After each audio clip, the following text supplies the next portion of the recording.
Vishal Thakkar, Deputy Chief Financial Officer. I would now like to hand over the call to Mr. Anand Desai for his opening remarks. Thank you, and over to you, sir. Thank you, Advait.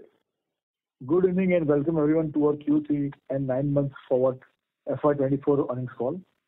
Since we are connecting for the first time since the start of the year, I wish you all a happy new year. Let us look at the broader landscape before we dive into the industry and company in particular. An uncertain global economic environment that we were facing through 2023 is likely spilling over in 2024 as well. Despite the inflation cooling off and a hope of demand recovery, the geopolitical issues are keeping the world on tenterhooks. On the industry front, the agrochemical sector continues to witness demand issues across the nations. This, coupled with falling raw material prices, is having double impact on the revenue and growth for the industry. It appears that F remain a year of low degrowth for majority of the agrochemical companies. That said, there are green shoots, and as we speak, raw material prices are stabilizing and demand scenario is picking up in some pockets. Strategically for Anupam, the higher growth in polymer and pharma sector is expected to compensate the tepid growth in the agrochemical section. On that note, let me shed some light on the performance of the quarter, after which we can move on to the business updates. Our total revenue stood at rupees 298 crores with a YOY degrowth of 23% on a consolidated basis, whereas for the 9 months, our total revenue stood at rupees 1,092 crores, posting YOY degrowth of 1%. The challenging industry landscape has been responsible for this growth, along with Q3 being the end of the year for some of our customers, which meant these clients were off-taking only minimum as per the contract.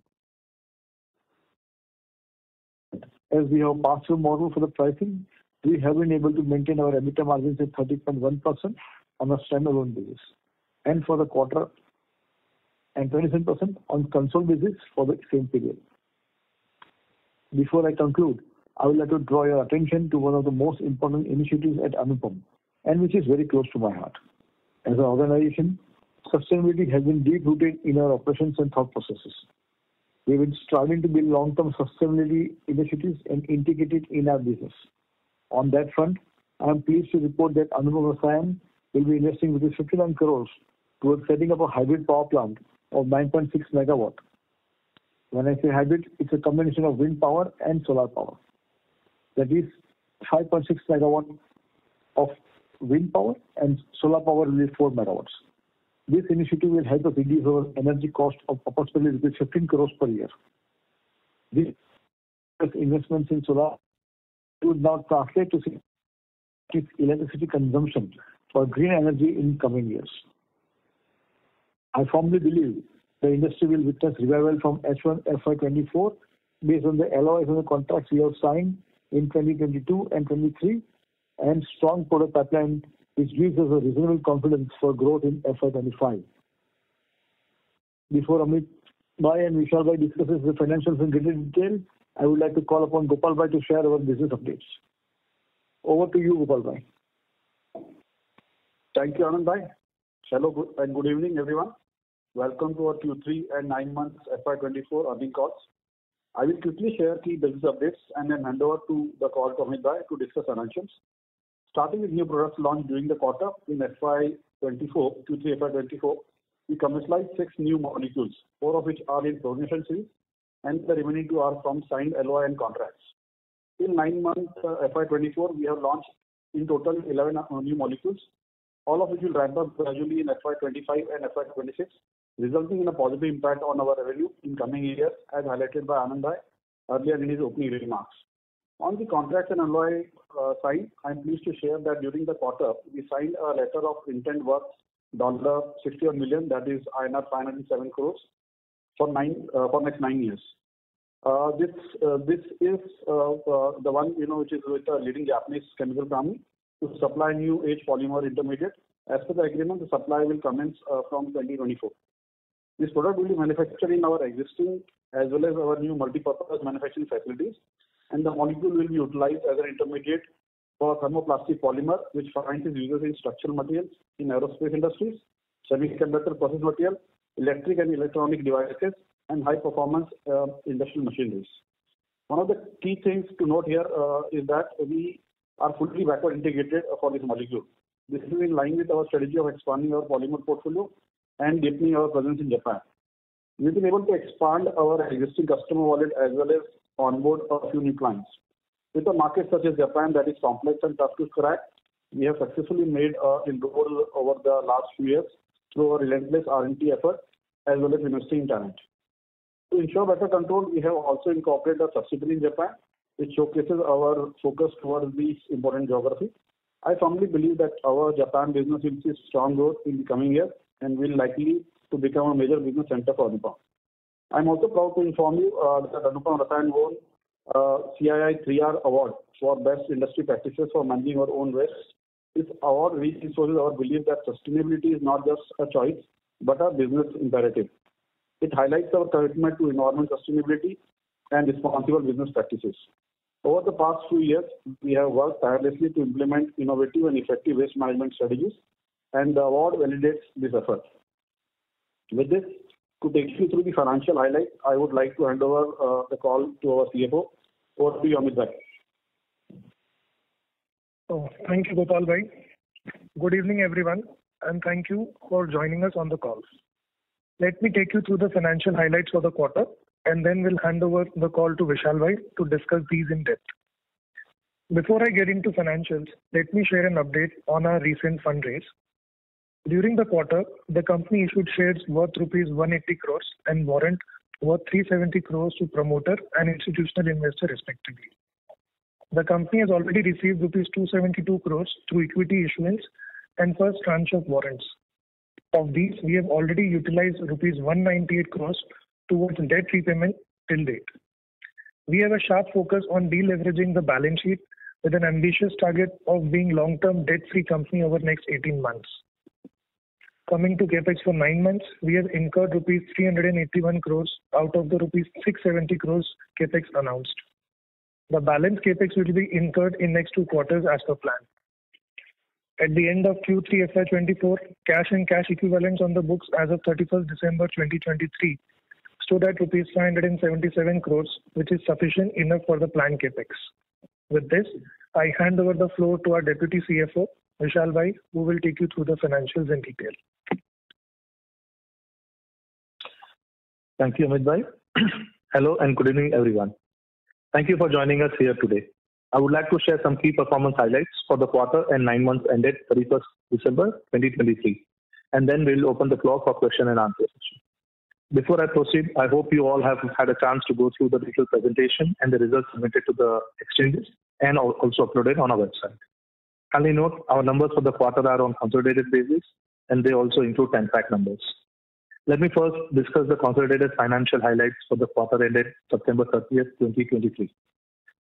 Operating revenues for Q3 FY24 was at 296 crores as compared to 392 crores in Q3 FY23, down 25% YOY. EBITDA, including other income, was at rupees 81 crores in Q3 FY24 as compared to rupees 108 crores in Q3 FY23. Again, resulting in a degrowth of 25%. However, this would translate into an EBITDA of 27% EBITDA margin for this quarter, which is similar to the EBITDA margins that we have been seeing in past as well. Profit after tax was at rupees 26 crores in Q3 FY24 as compared to rupees 554 crores in Q3 FY23. Coming to the 9 months performance, operating revenue for 9 months FY24 was at rupees 1,074 crores as compared to 1,122 crores, down 4% YOY. EBITDA and including other income stood at 306 crores as compared to 298 crores in 9 months FY23, growth of 3% YOY. This would translate into an EBITDA margin of 28%, which has been consistently in the range that we have been reporting in the past as well. Profit after tax was at rupees 127 crores as compared to rupees 144 crores for the 9 months FY23, a degrowth of 12% YOY. For 9 months FY24, our life sciences segment contributed 91% of the total revenue, and the balance 9 came from the specialty chemicals. Our top 10 customers contributed 77% of the total revenue, and there are total 23 products that we provide to them.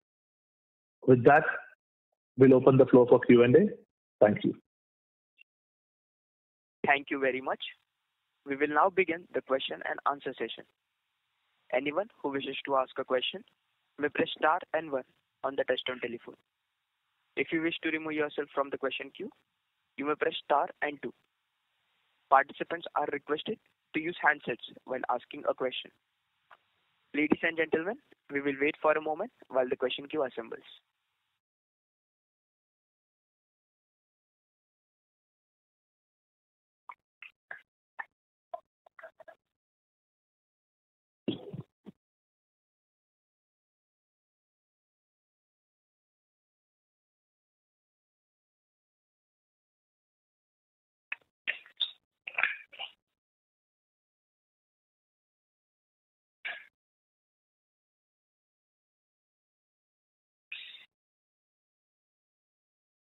We have our first question from the line of Rohit Nagraj from Centrum Broking. Please go ahead.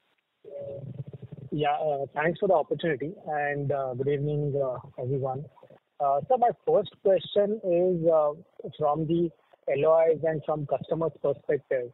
So we have seen that last quarter was an exceptional quarter in terms of the demand scenario. What are we looking at in the current quarter from the orders perspective? And if you could just let us, give a bit about the LOIs as well, whether we are on track in terms of the customer engagements, what they had anticipated earlier, the order or volume would be for 2024, or they are slightly taken aback given the current situation and they will be in a wait and watch situation. So your comments on this. Thank you. Yeah. Hi, Rohit. This is Vishal. I'll just take your question on this. And Rohit, if you look at in terms of the LOIs and contracts and the kind of buoyancy there, I would suggest that the LOIs and the kind of engagement that we have been seeing with the customer has been robust, especially when we're talking about a long-term kind of numbers. Just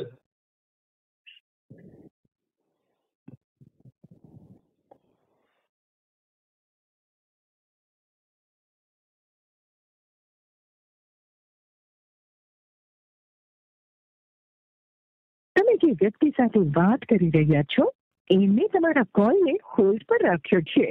કૃપા કરીને Hello. Hello. Oh, I'm sorry, my line got a little disconnected. Apologies for this. So when we're talking about the LOIs and contracts, the engagement on the customer side on the LOIs has been strong. And their interest with us has been quite robust.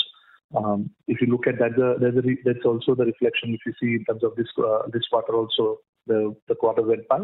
We signed one LOI, and we believe that there are further more interactions that are there, and there are quite positive interest that we are seeing from the customers for the longer tenor demand.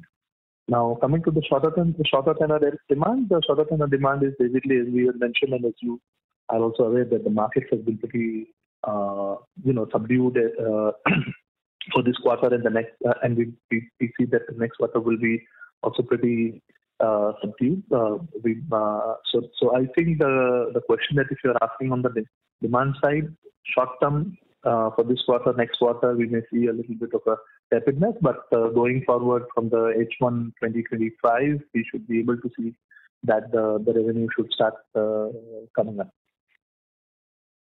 Sure. That's helpful. Yeah. Just a light question to that. In terms of, so we were earlier guiding FY25 will have our base business. Addition to that will be LOIs and plus fluorination. So how are we looking in terms of overall growth for FY25 and FY26? If you can just give broadly a sense of that. Thank you. So yeah, you've touched upon it rightly that if you look at the demand from the revenue contribution from the LOIs and from the pharma sector, should start pharma and polymers should start giving a meaningful growth for us in FY25 and FY26, and that should add to the growth. And the base volumes which are from the historical products and others should give the stability to the demand, stability to the revenue. And so I would put it that my historical products will give me a stability of my revenue, and the pharma and the polymer and the Japanese market should give us additional volumes for the growth in FY25 and 26. And 26 again, the historical molecule should also give limited, should give some contribute to some bit of a growth as well, as we see. Sure, that's helpful. One last bit, and then probably I'll just come back in the queue. So no problem. Please. Given that we have raised the money and we are repaying the debt, what is the kind of interest saving that we are expecting in FY24 and if possibly in FY25? Interest saving for FY24 will be limited because if you look at it, it will be practically for a quarter. But FY25, the number should be around 24 crores of saving on the interest side. This is the estimate that we have for 2025. So this is helpful. Thanks a lot and best of luck. I'll come back in the queue. Thank you. Thank you. Thank you. Thank you. Before we take the next question, a reminder to all the participants that you may press star and 1 to ask a question. The next question is from the line of Krishan Parwani from JM Financial. Please go ahead. Yeah. Hi, sir. Good evening, and thank you for the opportunity. So my first question is on the working capital side. Just wanted to understand, has there been any improvement on that front? Okay. So Krishan, if you look at on an absolute basis, we have seen that there has been an improvement in working capital. Has it been as where we wanted to? The answer is no. But is it on the right direction? Answer is yes. Okay. So would you be able to kind of share the number of days at 9M FY24 or not possible? I would prefer that we have not reported that. So I would prefer if I don't mention that. But in the next quarter, I would definitely share that with you if that helps you. Yeah. So just going by your target, which you had about 180 to 200 days by end of FY24, are we still on track? I would have to say no, we are not on track on that. But directionally, yes. But in terms of quantum, we don't see that number being achieved, especially in the context of the kind of a demand downturn demand compression that we have seen and capital that we have seen. So because it has double impact, the liquidation of the inventory reduces, and also my base number is also lower to that extent. So I have a double whammy on that. So yeah, would we be in the range that we have mentioned? Probably not. I would say that. Okay, noted. And in terms of, I think you mentioned about our gross and net debt position at 9M FY24 in the initial comments. Did I miss that? If yes, could you please reshare? We didn't mention that. I can share that what we said was that we have repaid a loan of 200 crores as on today, I would say, because the money came in at the end of the quarter. So as on date, we have repaid 200 crores of long-term debt from the money that we raised, which is of the warrants and the warrants and the preferential shares. Today, my long-term debt would be shade less than 400, and I think once we do this, fund the balance amount comes in, we should be going to zero debt in terms of long-term debt. Of that 400, also the 90 crores is my promoter debt. So if you look at the external debt, is around about 310 crores only. And from the balance funds that we are raising, we believe that we should be at that time like zero long-term debt, especially on the net basis. Because if you look at my cash, Today I'm sitting on a cash of around 570 crores today, as on 31st December, so not much more than. Okay, so is there any short-term debt as well on the books? Yeah, there is working capital debt. Okay, no problem. Yeah, and if I may ask one or two questions, if you may. Go ahead, no problem. So, So I think, firstly, congrats on the LOI that you signed in this quarter. So just, just one suggestion, probably in the slide 20, whereby you have mentioned, signing quarter. If you could also mention, revenue contributing quarter for all the LOIs and the contracts whenever. So, it would be easier for us to kind of track that. Okay. So, Kishan, the only challenge is that many times it's a fine line between two things. One is being prudent in terms of forecast, and two is also guiding the numbers and forward-looking statement. So that's the main reason why we have been avoiding this, because it can tantamount to forward-looking statements, and that may not be a very helpful situation to be in. So understood. For that, yeah, I get your point. But directionally, would you be able to kind of share the possible revenue generating quarters for the last 4 LOIs that we have signed in this fiscal? I mean, just a ballpark estimate would do, not exact number. See, I think one of them we had said that we would be commercializing it in the same year itself as that we also said is the last one, and that would happen. Couple of the other one we had also said that it would start from 25 CY and one will be 26 CY. So largely in next 2 years you should see commercialization of most of the molecules that we have talked about. Understood. And last question from my side, just a more fundamental question. So, when you mention these LOIs and contracts, so is it a must for your customer to purchase a cumulative contracted amount? I mean, if, let's say, if there is a prolonged weakness, like we have seen since last couple of quarters, the cumulative offtake could be lower than the stated amounts. Is that understanding correct? So see, there are 2 numbers in this. Typically, when you sign a contract, you will have 2 numbers. One is the minimum offtake guarantee. It's called MGO, minimum guaranteed offtake. And 2 is an estimated number that they would want to say that this is the plan that we have and this is the base case scenario on which they are contracting with. And then there is always an upside to that. Now let's look at it in this manner that let's say this is a 5-year contract. So do we expect that at the end of the 5th year they will stop buying from us? The answer is no. Typically we have seen that the contracts roll over or the demands continue because they have moved from Europe or from a high cost to the low cost countries like us. After that, do we expect them to move to any other places?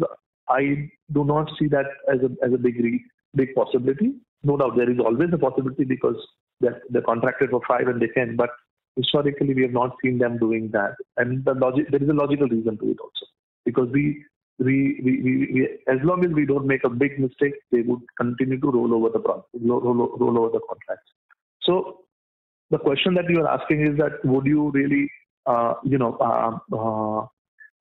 would the cumulative demand be the same or not? See, typically, if you see what has happened in last 2 quarters has been that the inventory liquidation is happening at the customer side. So is there a demand destruction? I think demand destruction is not the larger contributor of the tepidness in the demand, but it's more the realignment and reallocation of their inventories and lightening their balance sheet, which is the reason. So in all, to answer your question, we don't see it significantly impacting the overall demand. Noted. So I think my question was more to understand, let's say a 5-year revenue trajectory rather than, anything else.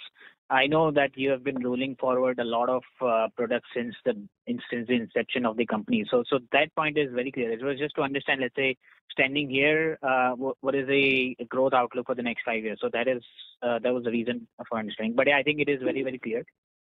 Thank you and all the best, sir. Yeah. Thank you. Thank you.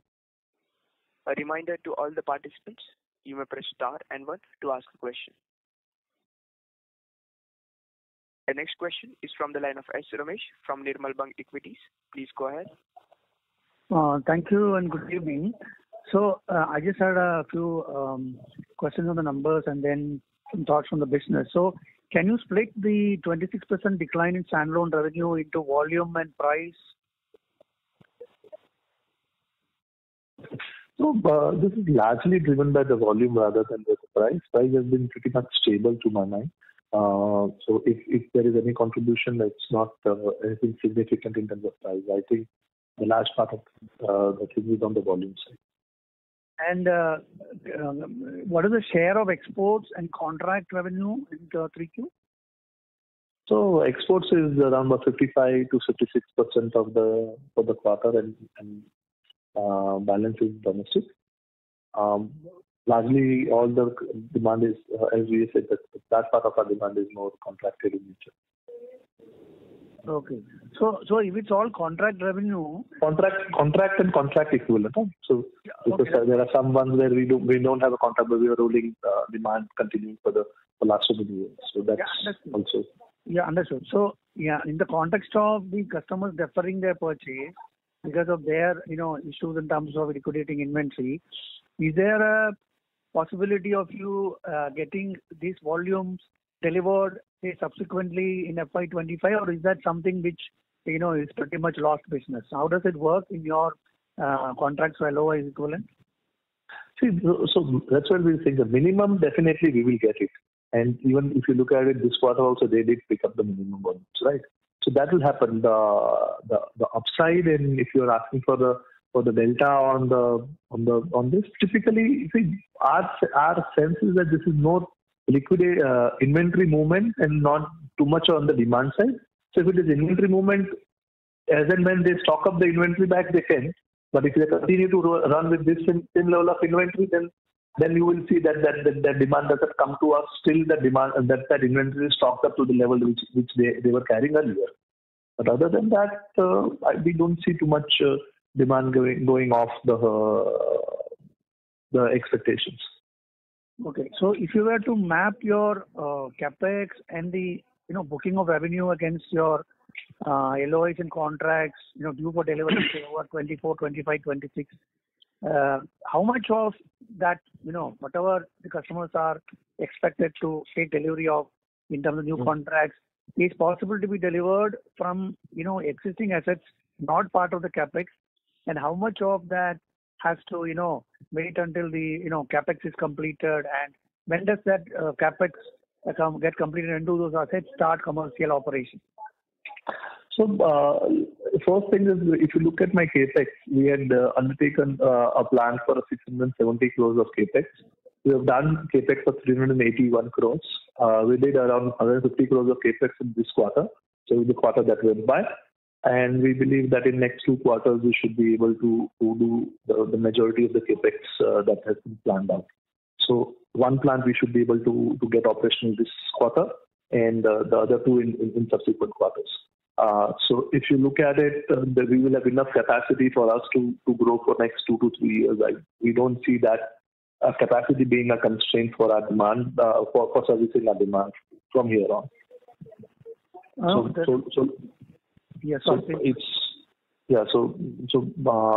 there is enough and more that we can service for next 2 years. So the question, what we are trying to understand is, you have some, because in some contracts you mentioned they can be delivered from the existing assets, and some of them are possibly from the new assets. So how much growth can you get, or how much additional revenue in rupees crores can you get from the existing assets here over FY 25 and 26? So as we had said in the past also, we can do a revenue of 1,700 crores to 1,800 crores from our current capacities. So to that extent, we have enough capacities. 2 is, if we were to look at from the LOIs and contracts that we mentioned, even the LOIs and contracts will take time to commercialize, right? And by that time, we should have the plant. And the ones that we are looking at commercializing it soon, we have factored in the capacities from our existing plants. So to that extent, if the question is that is there any situation where we will have a demand but not the capacity? Probably the answer doesn't look like yes. So this 1,780, this year you are doing about 1,060, 1,100, right? So if you supposing, you are looking at the existing assets, how much of this 1,700, 1,800 can you deliver, say, in the next 2 years, assuming normalized, demand environment and once the inventory situation is stabilized? And on that, what is the kind of delta we can expect from the new contracts, say, over the next 2 to 3 years? Whatever, your order of magnitude numbers you can give. So that, we are able to map the growth to existing assets as well as the capex, and it's related to the order book. That's the angle from which I'm asking that. I didn't get your question right, but if I were to just put the question in my words, what you are saying is that what is the demand, that what is the revenue that we can subscribe through the capacity that we have created today, and what is it that will happen from the future, right? Future capex. And the two is the question that you are asking is that from the LOIs and contracts, how much are we looking at going from now, and what is the kind of, is there any constraint because of the current capacities which are not designed for the LOIs and contracts that we have signed? Is that the question you are asking? No, I'm thinking more from the demand side. Since right now demand seems to be the issue even for contracting business. You have a potential. See, maybe over 3 years you can achieve the point. The point is, what can we realistically expect from existing assets and the new assets, given a certain stable environment in terms of your reading about the appetite for taking intermediates and final products from your manufacturing facilities in your TSM business. So Ramesh, I will put it in a very simple manner.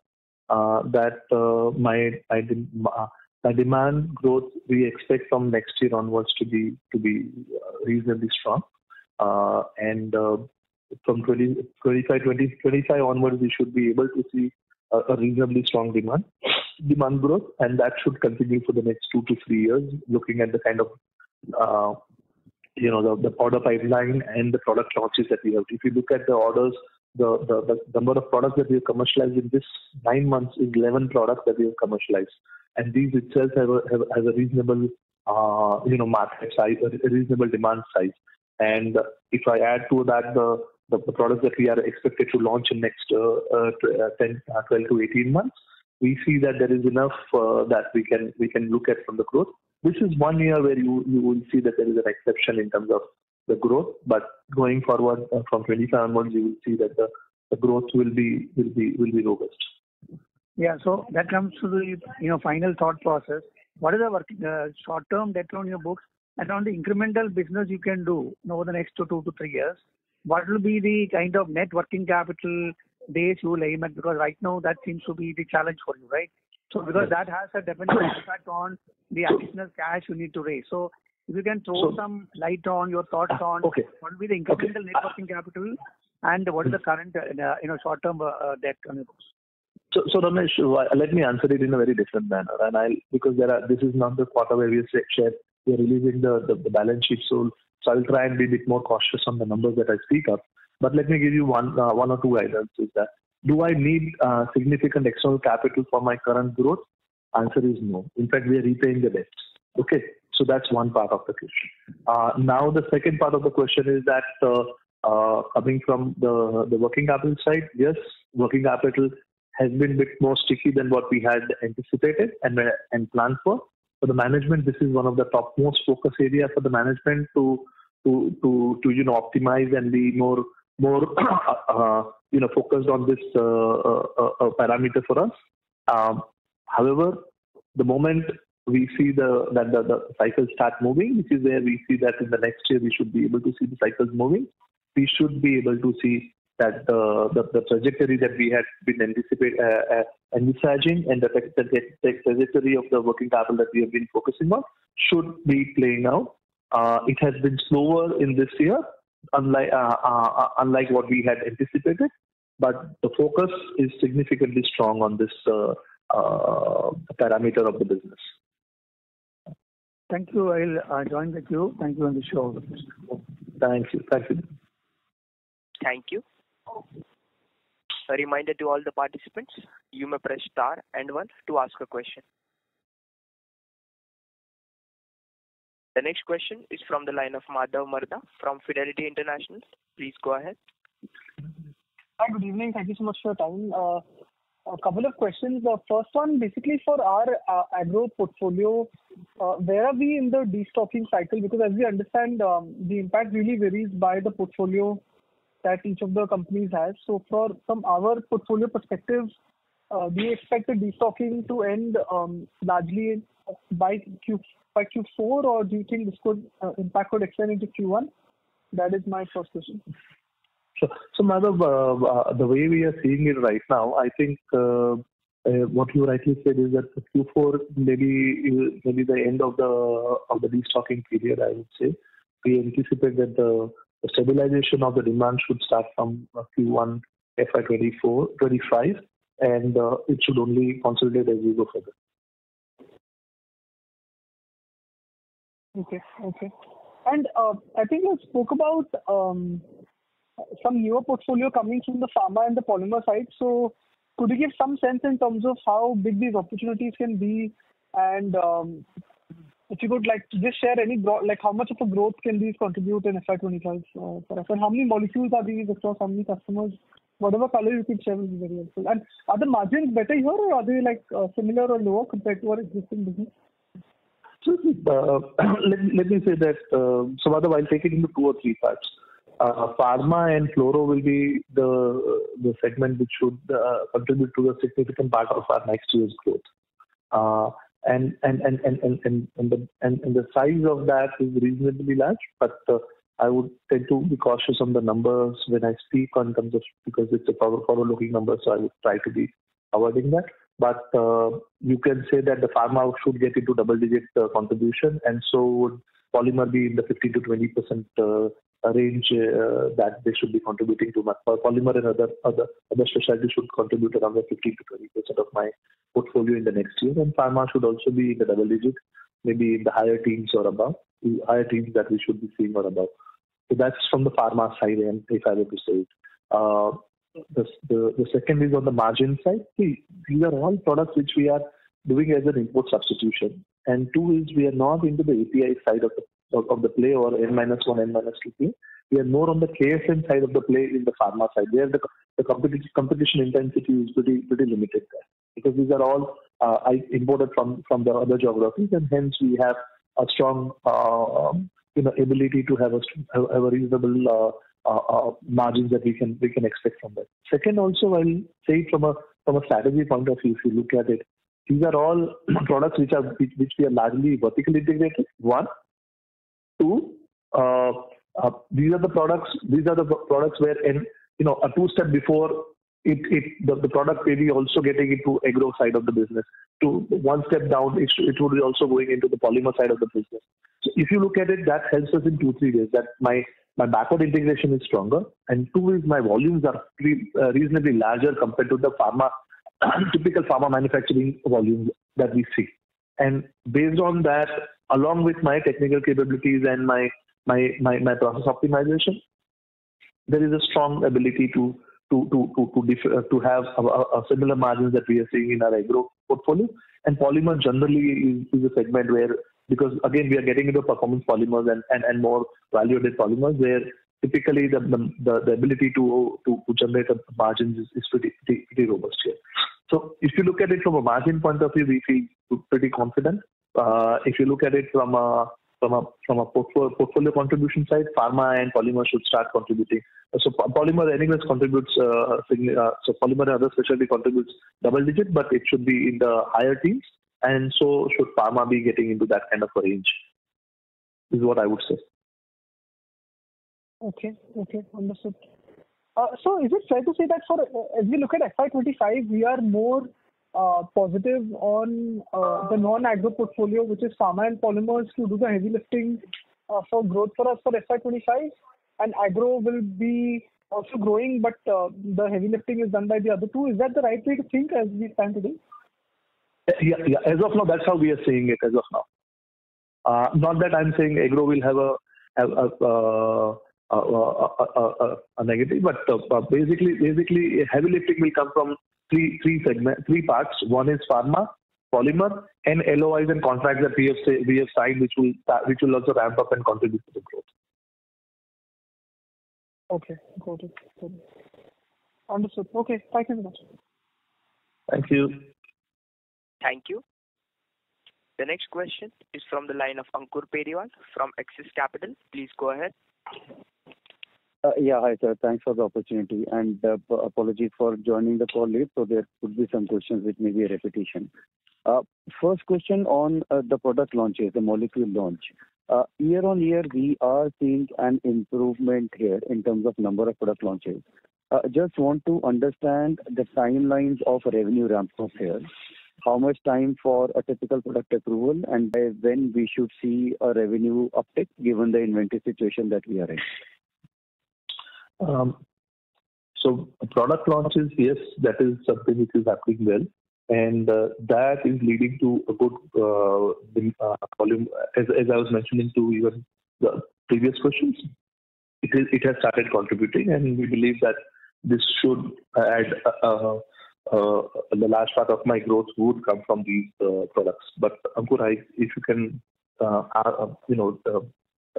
if there is anything that I have not answered, I'm happy to see if you can ask me anything. Sure. So you are saying these new launches have already started contributing to our revenues.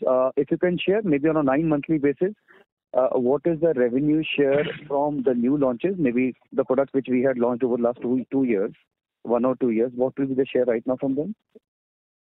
So new will be, so if you look at last couple of years launches and their contribution, it will be in the teens of my total revenue. And maybe on the higher teen side. And we believe that number will only increase if I look at the cumulative contribution, let's say 2 years to next 1 year. So the launches that would have done in last 2 years plus 1 year going forward next year. I think it should be in 20s that would start contributing in terms of my revenue. Sure. And these launches, these new products are largely maybe a very different segment or a different product, different molecule that we are doing, or could be a sort of improvisation of an existing one. So Ankur, if you look at it, typically we have gone by the strategy of the tree as we try to tell that typically we work on the product tree basis, and these are all molecules largely coming from where we have built on the capabilities that we have and the supply chain that we have created, right? And then we go forward integration, forward side, typically where we try to capture more and more opportunities. As I was mentioning, even when I was talking about the pharma side also, that they are products where we have been historically having strengths N-2 or N-3 of that product, because that's typically where that product may be going into the pharma agro side also, maybe going into the polymer side also. So that's where we go from. We build that strength from the whole value chain. That's one part of the game. And second is fluorination is definitely now coming up and playing well. And you will see that the next year the contribution of fluorination will be significant. Even today it is reasonably strong, but next year you will see it to be in 20s if not more. So what we are doing, if you look at from a strategy point of view, is building on our capacities rather than trying to do multiple things at one point. You may see that the application is going to pharma, application is going to polymer, application is going to agro, but at the base, the strength that we have of our technical capabilities, our supply chain, and the value trees that we create is what really is driving the whole strategy. Sure. Fair enough, right. And just, from a revenue mix perspective, given that many products, if I heard you right, are getting into pharma polymers, while currently our business being slightly more, tilted towards agri. How do you look at revenue share over a 3-year window or a 5-year window coming from agri, pharma, polymers, and maybe some other, segments? So I'm please take it with a lot of caution and a bit of caveating. But my estimate is that pharma should be contributing in 20s, and so should polymer and other specialties should be in that range, and the balance should be coming from the agro. Agro will continue to be the rock bed in terms of our demand stability and our revenue, and they would grow over the next few years, but pharma and polymer, other specialty including polymer should contribute a meaningful volumes as we go from here. Sure. That's helpful. Another thing, on the CapEx side, we had announced around 6.5 billion, 650, 670 crores of CapEx. Will this CapEx be suffice for us to reach the optimum level from an LOI, that we have signed and the revenue ramp up? Or probably there could be more surplus left for us to ramp up the revenues here? Largely, if you see, we would be fairly done by that. So today, whatever is our plan in terms of revenue that we want to reach in next 3 years odd, I think this capacity should be sufficient. Maybe there may be some debottlenecking and other, that we typically do because with the change in the product mix or otherwise we will do that. But if you look at the large capex program, I think we should be fairly comfortable that we would have covered for that. Okay. And last thing here. I'm sorry to interrupt. May I request that you return to the question queue? Sure. No. It's okay. Let him go with the one now. As that he started. Please go ahead. Okay. Just last bit on the revenue sort of deferrals that we have seen. Basis your discussion with the client, any timeline you want to share when we should see a uptake? Because as I understand it varies a lot across the product chemistry, maybe even geography and client. So your last comment on that. Thanks. So Ankur, the thing is that we see that by the Q1 25, we should start seeing the growth coming back, and 25 should be FY25 should be a reasonably good year in terms of our growth, and we see that the momentum should continue. Again, I'm adding back saying that my new molecules that we have launched, the LOIs getting commercialized, all that is going to really add to this, and that's where it gives us a reasonable amount of comfort that the 25 should be looking good. Okay, great, Vishal. Thank you and all the best. Thanks. Thank you, Ankur. Thank you. The next question is from the line of Meet Vora from MK Global. Please go ahead. Yeah, thanks for taking my question. I just had one question. Vishal bhai, we are seeing a very high uptick in our gross margin in this quarter. So if you can explain what has led to this jump in gross margin? So Meet, as I've been also in my past, in our past discussions also, we've been always suggesting that the way our business model is structured, that we look at it at the EBITDA levels, because not only my raw materials but my overheads and my utility costs and everything is a pass through. So typically whenever you see us at the EBITDA levels, because that's a more representative number, because there are products where you may have a higher gross margin and a higher overhead, and there may be products where we have a lower gross margin but there will be lower overheads, and that compensates with each other, right? Because at the end, the customer is willing to pay a particular margin to us on an EBITDA or a PBT basis. That's how we've been building the business. So today, whatever you are seeing in terms of movement of a gross margin is largely the product mix. There are these products where there is lower RMC but a higher number of steps that we will be doing in this product, and that's the reason you would see that the overheads are higher here, and that is compensating one to other. So if you look at on the EBITDA side, you will see the similar numbers that we have. Sure. So that's because of product mix. Yeah. So that was my only question.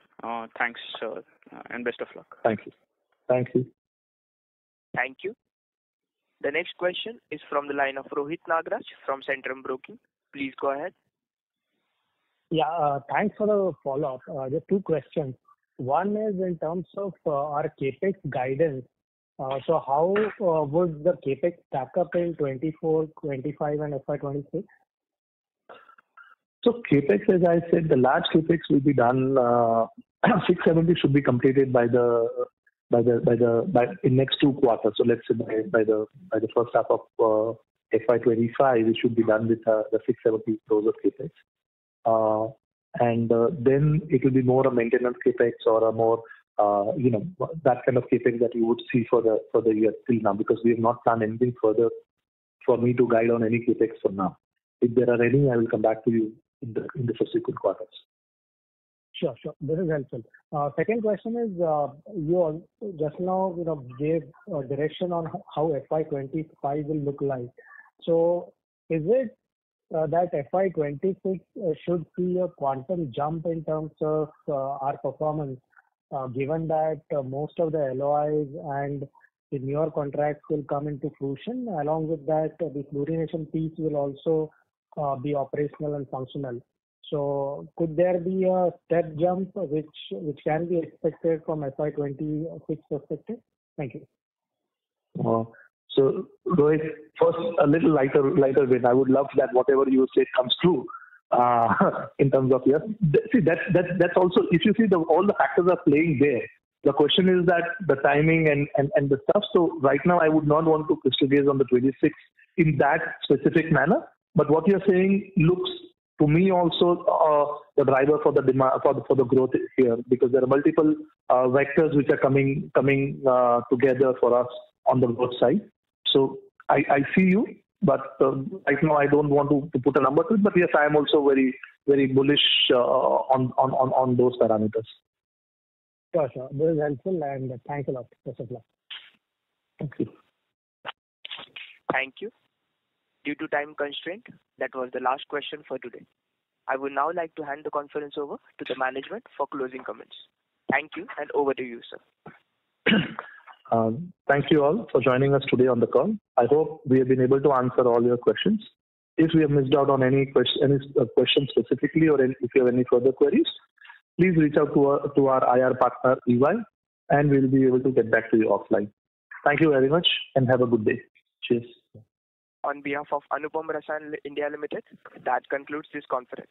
Thank you for joining us, and you may now disconnect your lines.